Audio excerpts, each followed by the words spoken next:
I'd like to emphasize that from the very beginning of my acquaintance with this Ferrari SF90, I derive pleasure.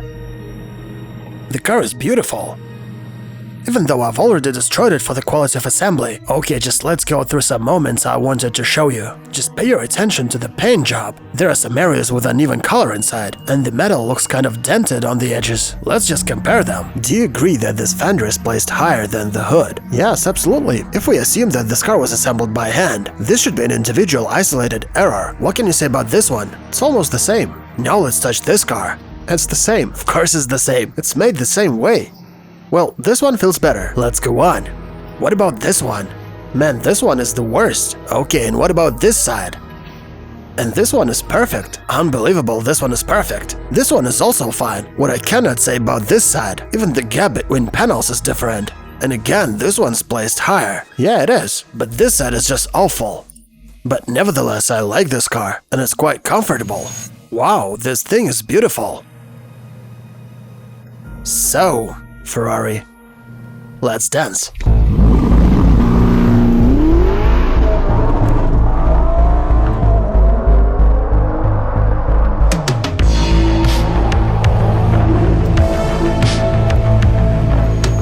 There's a Ferrari called LaFerrari, and that car is just insane and awesome. But it costs all the money in the world. It came out before this car and it had a V12 engine. And then they made this car with a V8 and added electric motors to it and called that Ferrari SF90.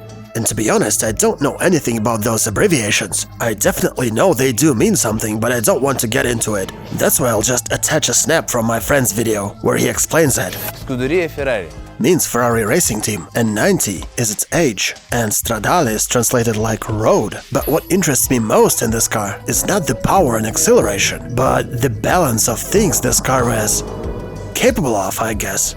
If we try to drive this car calmly, for example, it feels pretty well actually, don't you think so? But what is really uncomfortable here is this thing. I didn't want to touch it, but somehow I slide my hand over it. I think we should go back the way we came here. What the hell? Damn it, I just touched the start-stop button with my hand. Accidentally. What the f*** is wrong with you, car? F***ing start, you piece of...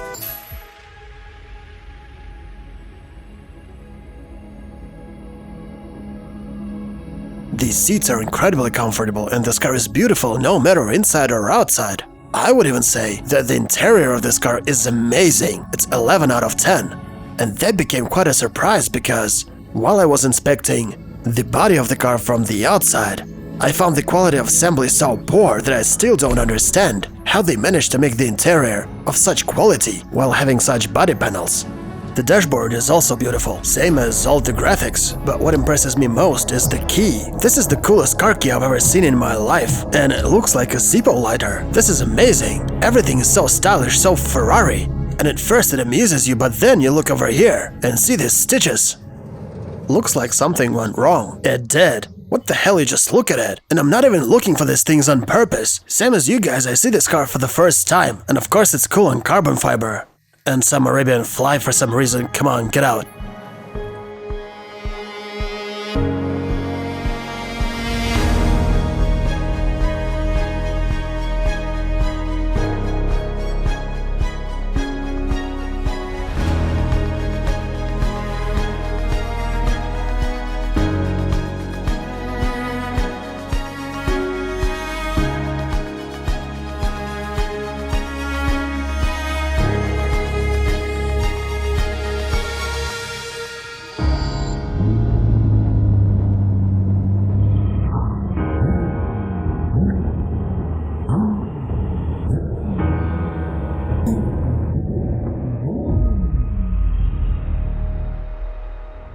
Okay, let's start with no launch control.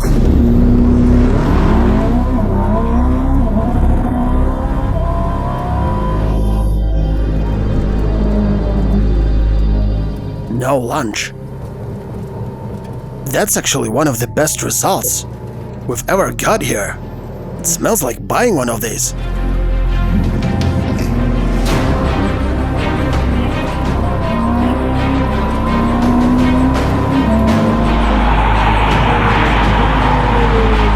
how it happened to be slower with the launch control than without it. By the way, my technician told me not to play with launch control in this car because it's gonna break. Now we're talking. It's 2.6. That's better.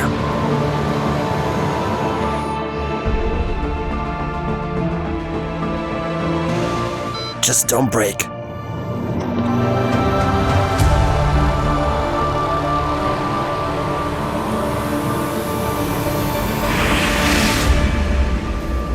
Well, I would call this result stable.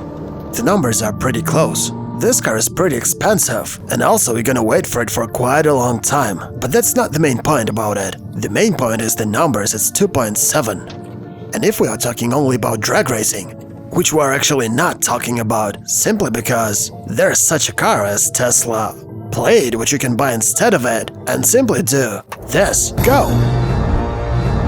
Come on, get over here. This is incredible, no matter what he does with his Ferrari. He just can't compete and lags behind. And this is not one of those times when I would say, guys, if you compare it to a BMW M5, because yes, the BMW would be a much more balanced car, because of course it's cheaper, and of course the M5 is a 4-seater and it's better than the Tesla Plaid, but not because it's faster or something. The BMW M5 is better because you can easily drive it through the whole country or to the other part of the world, but the problem is, you're gonna spend lots of money for the spare parts, because without a doubt the BMW is gonna break more often. And it seems like you could call it a draw, but this battle is questionable, because the Plaid is an unsteerable bastard with a poor interior. The Tesla Plaid feels kind of unfinished and unrefined, but it's got its main advantage, the acceleration performance, and it's all-wheel drive of course. This car is also all-wheel drive, same as the M5. My mechanic Bashtet told me that if I race this car against the M5 it's gonna die pretty soon. But I don't believe that, because I've already launched it for like 8 or 7 times, and it's still pretty alive.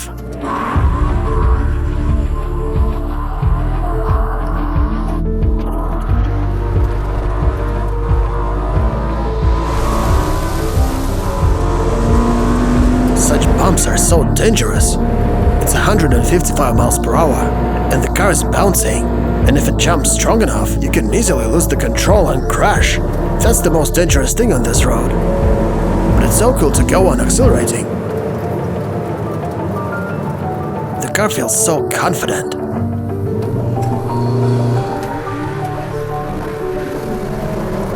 And when you turn off the helping systems, the car becomes absolutely insane. It gives everything away. But I don't like this strange sound. Can you hear it? Yeah.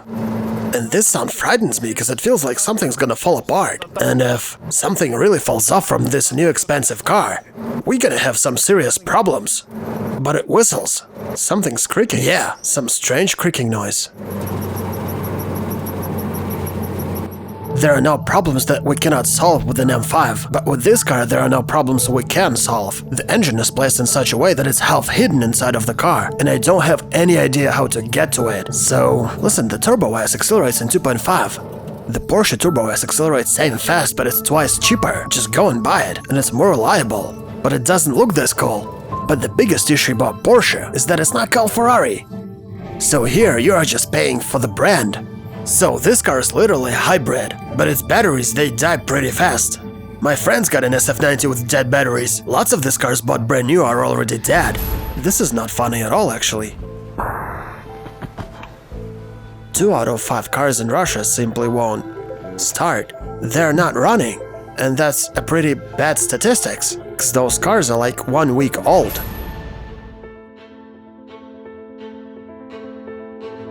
This Ferrari brings some strange emotions, because it's got 1,000 horsepower, and it's pretty beautiful. But the ugly Tesla destroys it easily, and it's supposed to be an everyday car, but the problem is you don't trust it for many reasons. Simply because you understand that since these guys didn't take serious the body panels gaps and the quality of assembly of a Ferrari, same as they didn't take serious the quality of some materials and parts, why should I believe they took serious the technical aspect of this automobile? How can I trust them? So this is a black Ferrari in the city, in darkness. Is it comfortable? Yes, it is. I wouldn't call it a super sports car. This is just a Ferrari, which means a beautiful car that looks awesome. And to be honest, I'm pretty pleased with this 0 to 60 acceleration. Of course, there are people who participate in races like every day, and they need to accelerate over 200 miles per hour and more, and they want to accelerate for less than a second. But if we talk about all these split seconds, for me at least, 2.6 or even 2.7 is just perfect. But the funniest thing is that you can just buy a Porsche Taycan for such an acceleration. And that's a city car. And once again I press some button, so it's 2.6. A Taycan, an electric car with a porous configuration, will be same fast as a Ferrari while being 3 times cheaper. And you can place 4 people inside of it. Of course you won't get far in the electric car. But how far are you going to go in a Ferrari? So once again I have to say that I'm not gonna buy this car. Right now we're going to the testing ground once again, cause suddenly we found out about another button. And I guess we have all the chances to improve our results and make it 2.5 or 2.4. First of all, it's not 30 degrees Celsius already, it's less hot now. Though I have to admit that 2.6 at 30 degrees Celsius is not bad. Anyway, I was using this flag mode, but I just found out that we should have used this mode instead. Let's check. It is already late, but we just have to do it, cause otherwise it wouldn't be fair. That's why we're here. And by the way, the asphalt here is much better.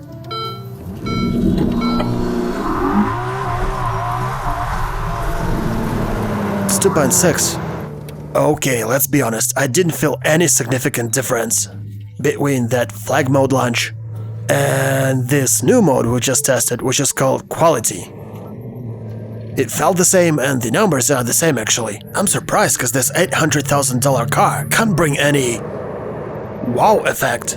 Okay, I'll speak for myself, I didn't feel any wow effect in this car. And yes, it's cool, and it's interesting, but not wow. I mean, if I need some beautiful automobile that will drag attention and make everyone look back, I'd better buy myself a Ferrari F8 and drive it with a smile, even though I don't actually like it.